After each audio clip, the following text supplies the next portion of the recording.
లక్ష్మీదేవికి ఎంతో ఇష్టమైన తామర ఒత్తులతో దీపం. హలో అందరికి, వెల్కమ్ బ్యాక్ టు సిరియల్ ప్రపంచం. ఈ రోజు వీడియోలో లక్ష్మీదేవికి ఎంతో ఇష్టమైన తామర ఒత్తులతో దీపం పెట్టుకోవడానికి తామర ఒత్తులు ఎలా తయారు చేసుకోవాలి చాలా సింపుల్ గా చెప్తాను. వీడియోని స్కిప్ చేయకుండా లాస్ట్ వరకు చూసేయండి. ఫస్ట్ అయితే మనకి కావాల్సినవి తామర పువ్వులు. తామర పువ్వులు తెచ్చుకున్నాక వాటి కాడలన్నీ తీసేసి పడేయకండి, వీటిలోంచే మనకి ఒత్తు తయారవుతుంది. తామర పువ్వు కాడని ఇలా చేత్తో గిల్లినప్పుడు కాడ వెంటనే విడిపోకుండా ఇలా సన్నటి దారాల్లా వస్తాయి. గుర్తు పెట్టుకోండి, కాడని కత్తిరితో మాత్రం కట్ చేయకూడదు. కత్తిరితో కట్ చేశారంటే ఈ సన్నని దారాలు కూడా తెగిపోతాయి. ఇలా సింపుల్ గా చేతితోటే స్లోగా లాగితే ఈ చిన్న ముక్కలోంచే చాలా దారం వస్తుంది. ఇప్పుడు వీటిని నేను వీడియోలో చూపిస్తున్నట్టుగా దీనిలోంచి వస్తున్న సన్నటి దారాలన్నీ తీసేసుకొని ఒత్తులా పేనేసుకోవాలి. అండ్ గుర్తు పెట్టుకోండి, తామర ఒత్తులు మాత్రం డైరెక్ట్ గా వేయకూడదు. అది కూడా ఎలా వేసుకోవాలో వీడియో లాస్ట్ లో చూపించాను. వీడియోని స్కిప్ చేయకుండా చూసేయండి.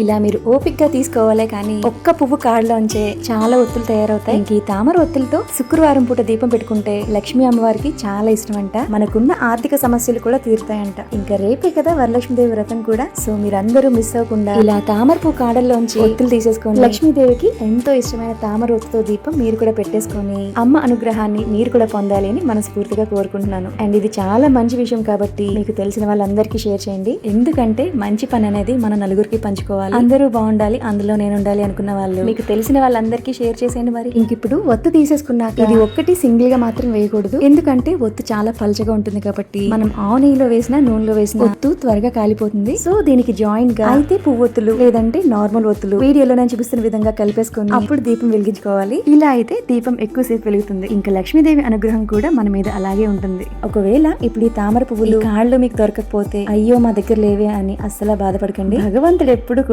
మనం పూజ ఎన్ని రకాలుగా చేస్తున్నామో ఎప్పుడు చూడడు, మనం ఎంత భక్తితో చేస్తున్నామో అది మాత్రమే చూస్తాడు. సో మన శక్తి కొలది ఏం ఉంటే వాటితోనే మనస్ఫూర్తిగా భక్తితో చేసుకోండి. అప్పుడు ఆటోమేటిక్ గా లక్ష్మీదేవి అనుగ్రహం తప్పకుండా ఉంటుంది. ఇంకా ఈ తామర పువ్వులతో ఒత్తులు ఎలా చేశారో చూసారు కదా. మరి వీడియో నచ్చితే లైక్ చేసి subscribe and stay tune. Thank you for watching.